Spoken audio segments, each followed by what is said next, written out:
Alors ça c'est Paris a le plaisir d'accueillir dans sa rubrique vidéo Jean-Marie Bigard. Bonjour. Salut Marc. Jean-Marie. Comment ça va Marc? Super, on est content d'être là.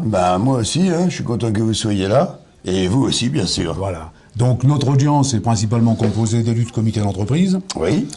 Qui pourront visionner donc cette rencontre sur les sites de Ça c'est Paris et de la République des CE. Très bien, formidable. Alors Jean-Marie, votre actualité c'est l'Olympia du 20 au 23 avril 2010 avec un nouveau spectacle Bigard remet le paquet. Attention, spectacle vivant, très important. Alors oui, justement, est-ce qu'on va assister, est-ce que vous allez nous surprendre avec de nouveaux sketchs, ou alors c'est un best-of Ah non, mais Marc, je vais t'expliquer. Ce spectacle, en fait, au départ, j'avais décidé un jour de m'amuser avec mes vieux jouets, avec mes sketchs, un peu mes petites stars de sketch que tout le monde connaît, que tout le monde connaît par cœur depuis des 18 ans pratiquement, et qu'on me réclame tous les soirs. Et là, je m'étais dit, tiens, au bout de 20 ans de carrière, est-ce que je ferais pas un petit tour du propriétaire? En réalité, je me suis mis à écrire. Tout d'un coup, les sketchs, j'en avais pris une dizaine, et puis plus que 8, que 9, il n'en reste plus que 7. Des anciens sketchs que j'ai remasterisés, que j'ai cassé en 8. Le sexe chez les animaux, c'est un sketch qui faisait plus de 12 minutes, il en fait 4 maintenant. Et puis, surtout, la trouvaille, c'est qu'à force de travailler, je me suis aperçu que, en fait, il était hors de question, évidemment, de faire un sketch à noir. Donc, le spectacle qui est mis en scène, pour la première fois par un ami qui s'appelle Éric Sivagnan, c'est un spectacle qui est tissé, comme je le dis, de 4 fils conducteurs de couleurs différentes, parce que cette tournée va durer jusqu'au mois de février prochain, et se finira vraisemblablement avec des zéniths parisiens, et que je vais tester des zéniths en province, parce que j'ai une idée, qui correspond bien d'ailleurs aux tarifs, entreprises, tout ça.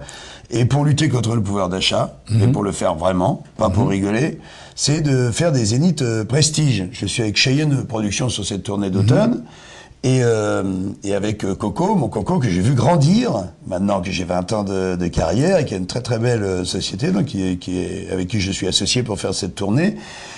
Et mon idée, c'est de faire, tu me dis ce que t'en penses, évidemment, c'est de faire des zéniths prestige et de faire un carré d'or avec des gens il y a plein de gens qui ont encore beaucoup d'argent, ils sont de moins en moins nombreux, mais ils ont de plus en plus d'argent, et les pauvres de plus en plus nombreux et de moins en moins, c'est normal, Donc il y aurait le carré d'or, et puis le reste pratiquement gratos. Non mais presque, c'est-à-dire l'idée de faire un carré d'or avec un parking, le parking VIP, avec le truc, les petites hôtesses, une petite coupe de champagne, un chat comme ça, avec un prix exorbitant, genre 65 €, tu vois, et les 4000 autour, 25 €. Ah, c'est super, c'est bien. Et parce que moi, je suis un artiste, j'ai entendu sur 50 minutes Inside, là, il y a 3 semaines, TF1, que j'étais le comique préféré des Français moyens. C'était dit un peu, d'une manière un peu péjorative. Je suis ravi, moi, d'être un Français moyen. On est 59 millions de Français moyens, sur 60 à peu près. Et puis, donc, non seulement je suis ravi, mais je pense que je suis un artiste populaire, et je pense que papa, maman et les 2 gosses, on doit pouvoir venir voir un artiste populaire comme moi pour 100 €. Alors, on ressent dans vos films, notamment dans Le Missionnaire dont vous avez écrit le scénario, un amour pour les autres. Enfin, on va dire, pour son prochain. Oui, exactement. Et est-ce que le but, c'est de réveiller l'humanité qui sommeille dans le spectateur? Non, mais en tout cas, non, pas de rôle, pas de mission. Je crois que l'homme n'a pas de mission, franchement.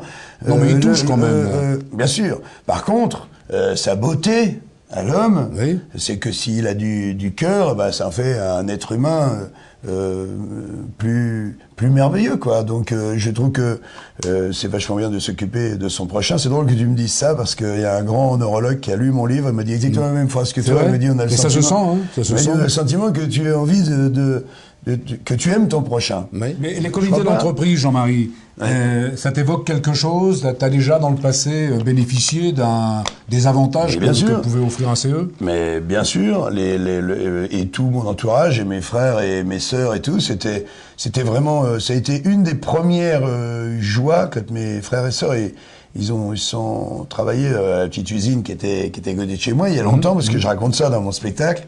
Je dis, moi je voulais pas y aller à l'usine, hein, parce que quand je faisais du sport tout le temps, quand j'étais petit, mais quand je faisais pas de sport, je glandais. Et j'ai dit, ça aussi, ça m'a sauvé de tout, parce que ça m'a permis de pas faire un truc que je ne voulais pas faire. Et en fait, c'est vrai que si on est un petit peu patient, des fois, avec les mômes, et ben, des fois, ça vient. Regarde, moi, je suis arrivé, je raconte ça dans le spectacle, je suis arrivé qu'à 30 ans. Tout le monde dit, mais pourquoi t'es pas venu à 20 ans? T'étais déjà drôle à 20 ans. Ouais, j'ai dit, ben, va te faire reculer, je viens quand je veux. Peut-être que j'étais en train d'engranger. Et j'ai engrangé. Et ce qui est drôle, c'est que j'étais comme on dit, un petit branleur. Et quand mes parents sont partis au ciel, je suis devenu un grand travailleur. Parce que j'avais envie qu'ils soient fiers de moi. C'est ce que je raconte dans le spectacle. C'est un moment un petit peu émouvant, dont on sort très vite après. Et je dis à tout le monde, soyez patient, parce que, regardez, moi maintenant, je n'arrête plus de travailler. Et avant, on me disait, quand j'étais petit, que j'étais un gros feignant, et que c'était grave, et que j'allais rien faire de ma vie. Merci Jean-Marie. Mais vraiment, merci de t'être prêté à ce jeu tu parles. Avec pas beaucoup de voix, mais bon. Mais ça suffit, hein, je pense que... Le cœur, je parle avec le cœur, de toute façon. Ouais, exactement. Ok. Alors au revoir et à bientôt. Salut.